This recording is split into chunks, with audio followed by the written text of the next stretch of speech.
आप सभी साथियों को मेरा सादर प्रणाम। आशा करता हूँ आप सब लोग बेहतर होंगे और स्वस्थ होंगे।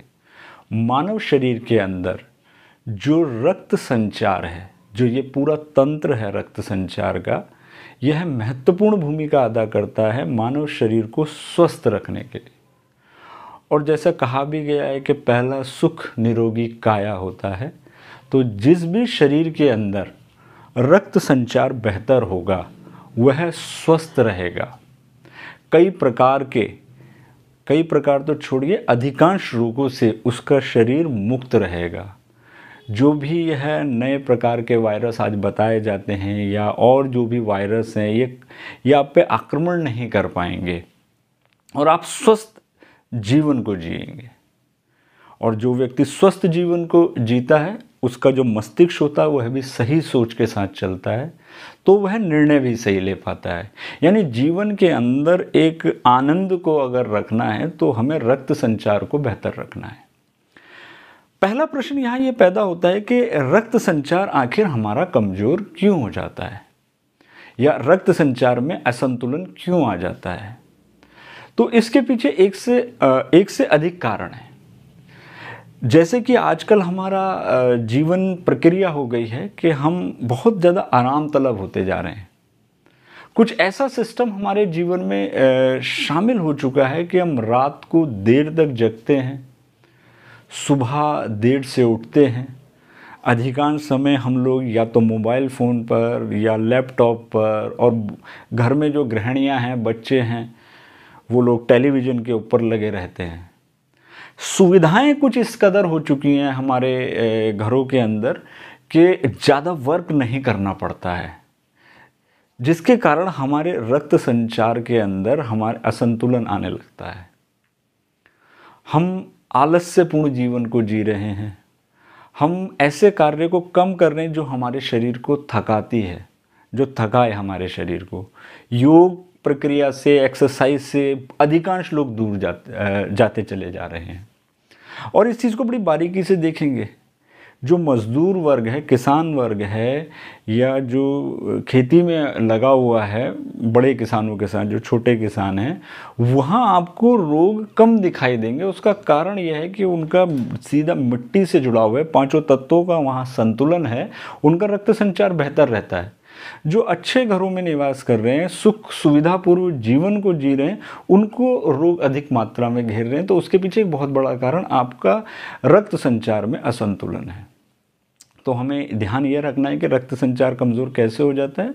ये आप आलस्यपूर्ण जीवन जी रहे हैं, आप अधिक से अधिक गैजेट्स का प्रयोग कर रहे हैं, आप एक जगह पर ज़्यादातर बैठे रहते हैं। जब इस तरह की प्रक्रिया आपके जीवन में होती है तो धीरे धीरे आपका रक्त संचार में असंतुलन आने लगता है। और भी इसके अलावा कई कारण हैं।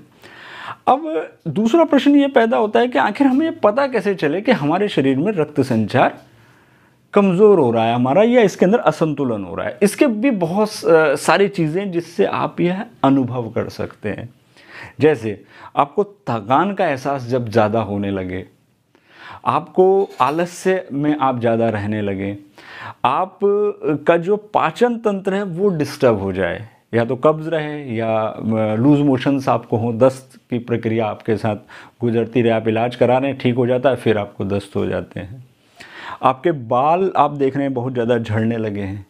घुर्राटे जो लोग बहुत ज़्यादा लेते हैं, उसमें एक कारण यह भी होता है।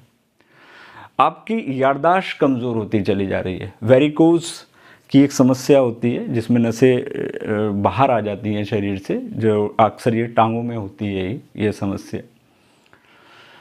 तो इस तरह के बहुत सारे जो चीज़ें हैं जब आपके शरीर में परिघटित हो रही हो, कहीं झंझनाहट बॉडी में ज़्यादा होने लगी है, तो अगर ऐसी प्रक्रियाएं कहीं ना कहीं आपके साथ परिघटित हो रही हैं, तो आप ये मानिए कि हो सकता है कि आपका रक्त संचार कमज़ोर हो रहा है। बाकी इसमें और विस्तार से मैं डिस्क्रिप्शन में भी मैंने दिया हुआ है, वहाँ आप जाकर देखेंगे तो और भी कारण आपको मिल जाएंगे।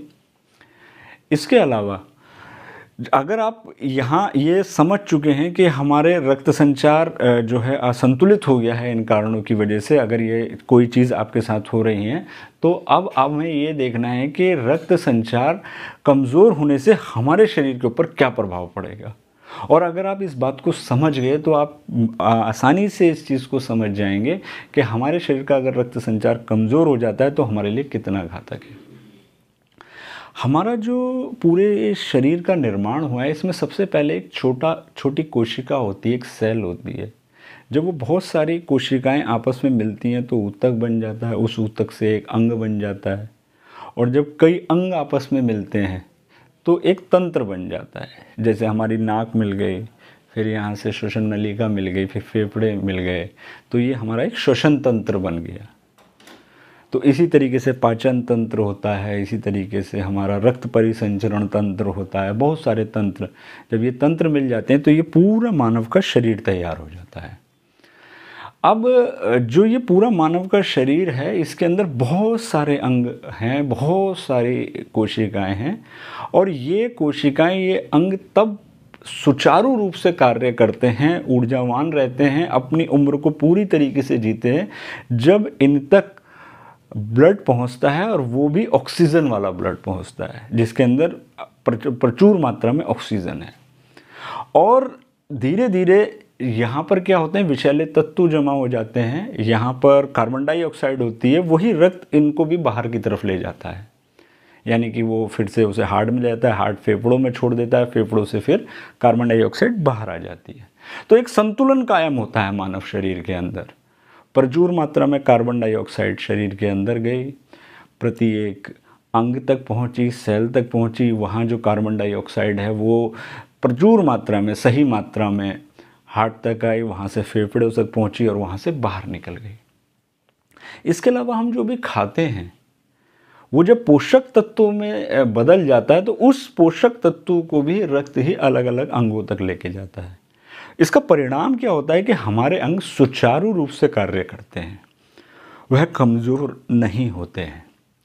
उदाहरण स्वरूप जैसे आपकी पैंक्रियाज है, अब उस तक सही मात्रा में रक्त नहीं पहुंच रहा है, सही मात्रा में वहाँ पर ऑक्सीजन नहीं पहुंच पा रही है, तो उसकी काम करने की शक्ति कमज़ोर हो जाएगी, तो आपको शुगर से संबंधित समस्या हो सकती है।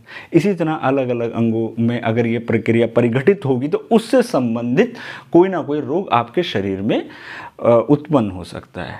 तो यह अपने आप में बहुत ही महत्वपूर्ण है। साथ में पोषक तत्व भी अलग अंगों तक पहुंच रहे हैं, तो उनको भी अलग अलग अंगों तक पहुंचने के लिए, पूरे शरीर में सही रूप से फैलने के लिए आवश्यक है कि रक्त संचार बेहतर रहे।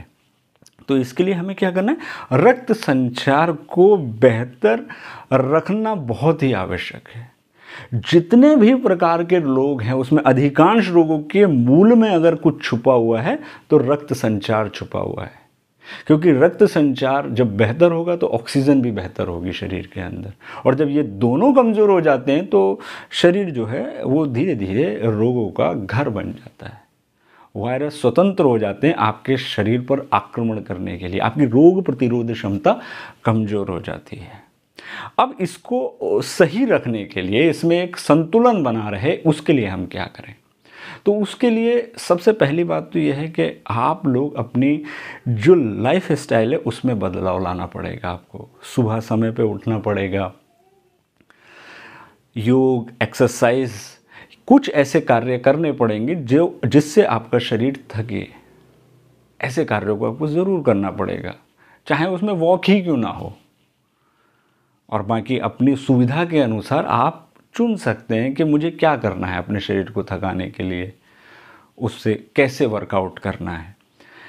इसके अलावा आप दूसरा कार्य है कि पृथ्वी के अधिक से अधिक आप संपर्क में रहने का प्रयास करें। दुर्भाग्य से जब से ये आधुनिकता आई है और हम लोगों ने ऐसे घरों में रहना शुरू किया है जहाँ लोहे का बहुत ज़्यादा प्रयोग हो रहा है। इवन अब तो बहुत सारे घरों में पलंग भी लोहे के मिलने लगे हैं, गाड़ियाँ लोहे की हैं, लोहे का प्रयोग हम बहुत ज़्यादा कर रहे हैं, जिसके कारण जो चुंबक है जो हमें प्राप्त होना चाहिए वो क्या करता है, ये लोहा की तरफ अट्रैक्ट हो जाता है। तो जितनी मात्रा में हमें चुंबकीय शक्ति मिलनी चाहिए उतनी मात्रा में चुंबकीय शक्ति हमें नहीं मिल पाती, जिसके कारण हमारे ब्लड सर्कुलेशन, जो हमारा रक्त संचार है, वह कुप्रभावित होता है।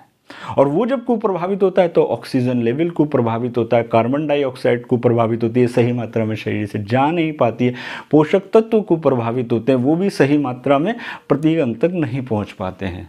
तो हमको क्या करना है, हमको पृथ्वी तत्व के संपर्क में रहने का प्रयास करना है, नंगे पैर रहने की आदत डालनी है। कभी कभी हम कोशिश करें सप्ताह में कम से कम एक बार कि हम अधिक से अधिक नंगे पैर रह सकें, ताकि हमारा धरती से जुड़ाव बने। अब होता क्या है कि बहुत सारे लोगों से यह चीज़ भी नहीं हो पाती है, क्योंकि आज का युग एक ऐसा युग है, हमारे पास आधुनिक गति तीव्र गति से चलने वाले वाहन हैं, तुरंत संपर्क करने वाले मोबाइल हैं, और बहुत सारी ऐसी चीज़ें जो हम काम बहुत तीव्रता से कर लेते हैं, लेकिन दुर्भाग्य से मनुष्य के पास समय नहीं है आज की तारीख में। पहले लोग रिश्तेदारी में जाते थे, एक अच्छा समय बिताते थे, शादियां भी 2-2 3-3 दिन लग जाती थी। आज सब कुछ फॉर्मेलिटी में हम करते हैं, बहुत तेज़ी से पहुंच जाते हैं, लेकिन फिर भी हमारे पास समय नहीं है। एकदम हम USA, कनाडा, स्विट्ज़रलैंड कहीं पर भी हम लोग बात कर लेते हैं तुरंत ही, लेकिन फिर भी हमारे पास आज की तारीख में समय नहीं है। तो जब भी ज़रूरत होती है तो नए नए आविष्कार होते हैं। तो हम क्या कर सकते हैं, हम इंडस्ट्रियल चुंबक का भी प्रयोग कर सकते हैं, और बहुत सारे जो आज जो चिकित्सक हैं, जो चुंबकीय चिकित्सक हैं, वो इस तरह का प्रयोग कर रहे हैं और आपको आराम देते हैं। लेकिन प्रश्न ये पैदा होता है कि हम बीमारी क्यों पड़े। तो इसके लिए आप क्या कर सकते हैं, प्राकृतिक चुंबक का प्रयोग कर सकते हैं। कुछ ऐसी चीज़ें आज मार्केट में अवेलेबल हैं जिनका प्रयोग कर कर आप क्या कर सकते हैं, अपने शरीर के रक्त संचार को बेहतर रख सकते हैं। और वो भी चीज़ एक ऐसे उसमें है कि वो एक गद्दे के अंदर प्राकृतिक चुंबक को डाला गया है, जो आपसे ये कह दिया कि आपके पास समय भी नहीं है, आपके पास एक्सरसाइज करने का भी समय नहीं है, आप बहुत ही व्यस्त पर्सन हैं, तो आप क्या कीजिए, रात को सोते तो हैं आप, तो इस गद्दे के ऊपर आप सोइए, बेल्टों का प्रयोग कीजिए, जिसके कारण आपको पृथ्वी तत्व से आपका संपर्क होगा, आकाश तत्व आपको हेल्प करेगा, जल तत्व आपको हेल्प करेगा, और आपका रक्त संचार बेहतर रहेगा और आप रोग मुक्त जीवन जी सकते हैं। हम बीमार ही क्यों पड़े, ये शरीर मिला भी नहीं है बीमार पड़ने के लिए।